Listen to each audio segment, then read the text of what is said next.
Hello again, everyone. Hope you are still well on this Sunday afternoon. I know, two videos in one day. We didn't go to church physically today. We did watch it online, so we did get to hear the music and the sermon, of course. But we're usually there. We decided to stay home.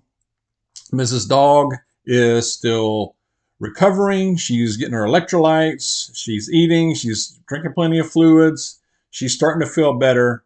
She asked me to tell you guys that she's listening to the advice that people have been saying in the comments from the earlier videos. So I believe she's going to be fine, but we just decided it would be best to stay home and rest and stay inside. I typically do the Sunday afternoon video outdoors, like on the patio, but not today.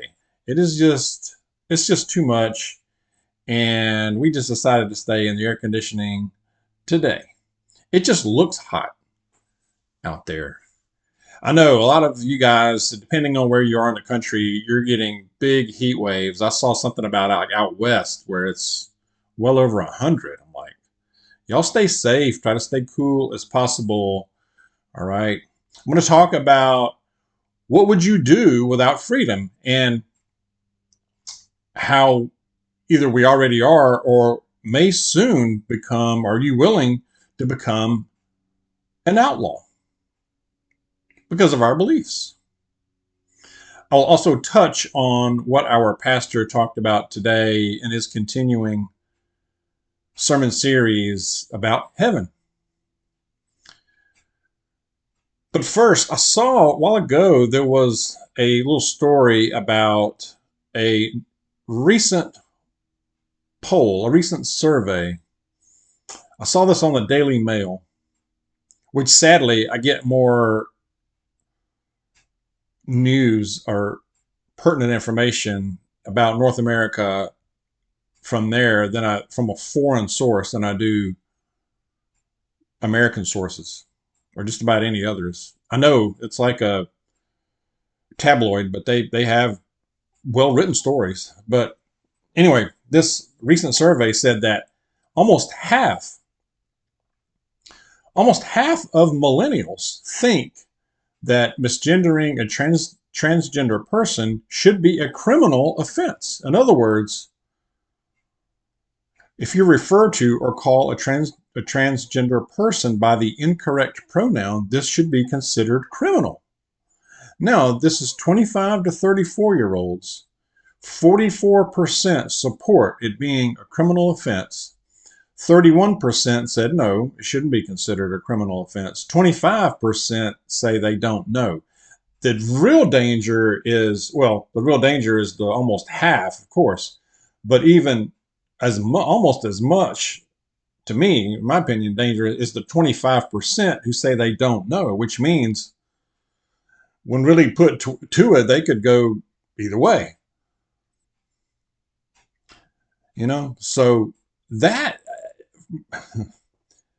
I pray and hope that this is a flawed survey. It said that it was conducted by, or at least connected to Newsweek news source.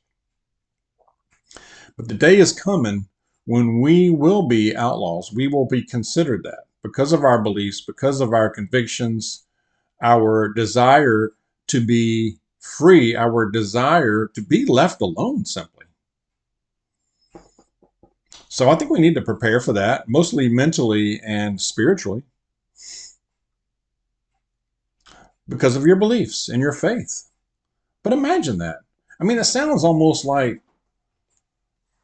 1930s Germany or old Soviet Union, for your beliefs, for saying the right words, choosing the right pronouns. Really? That's something, really. It really is something. Think about that for a minute.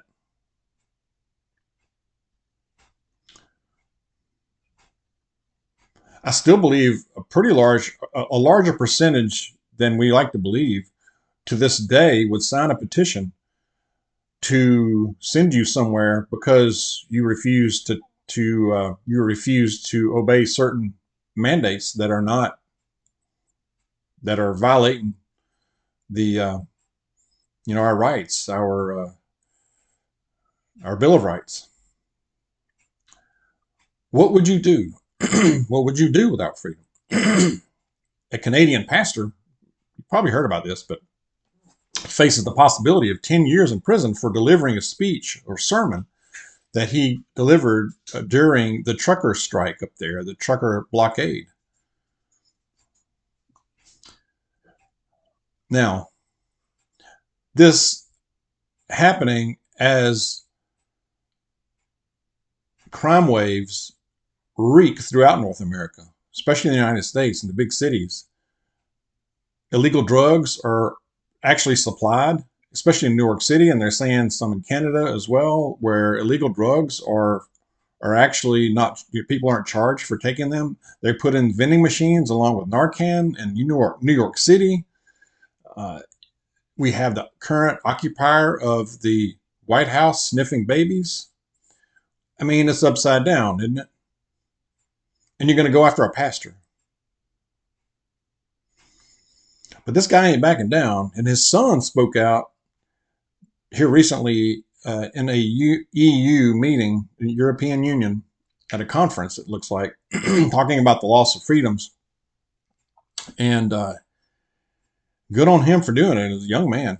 And he said that the Canadian government is saying that his father was inciting violence.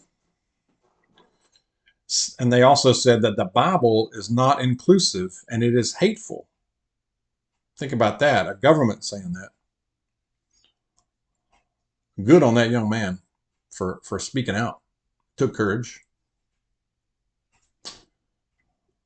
The Apostle Paul spent a lot of time in prison, didn't he?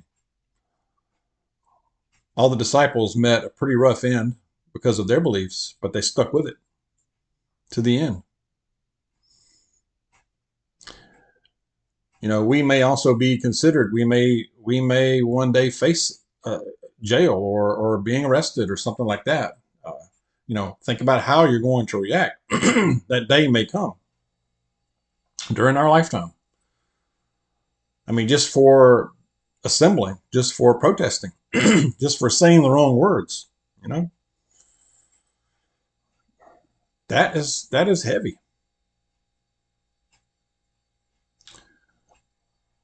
Share your thoughts on that, but I wanted to mention it. Also, our pastor today was talking about how his sermon series, he's entitled it The Good Place.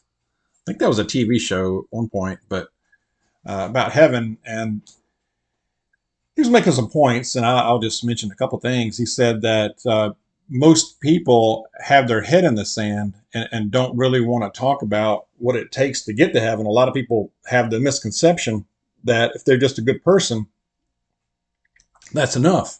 You know, that you earn your way in, or that you just through certain works only that you get in. That they had their head in the sand and they would rather be lied to and told things that are not true and just not face what it really takes to get there.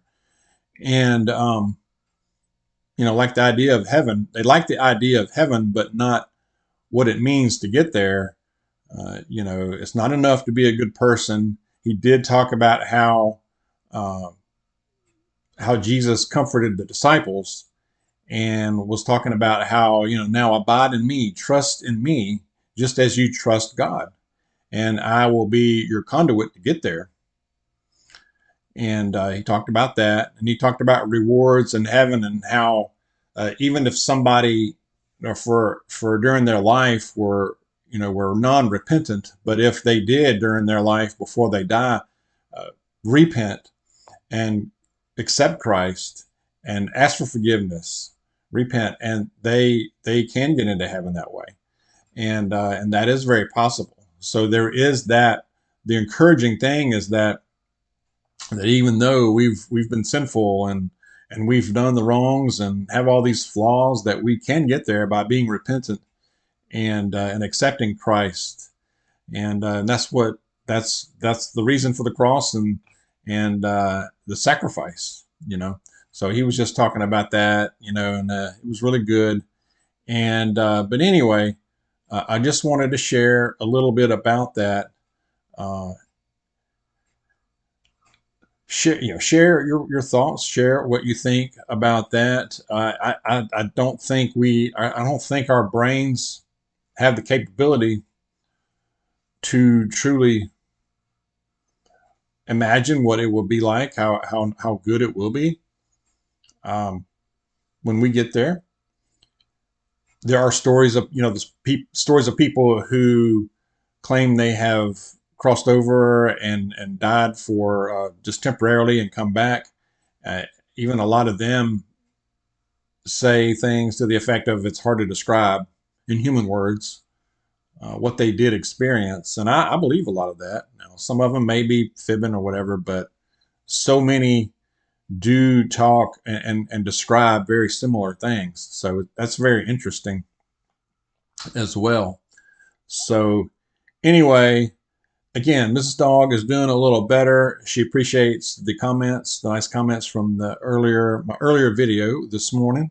So we'll keep an eye on her, and we're just taking it easy today. So, but anyway, again, share your thoughts. Let's stay aware. Let's be safe out there. Let's keep preparing. And God bless you. I'll see you soon.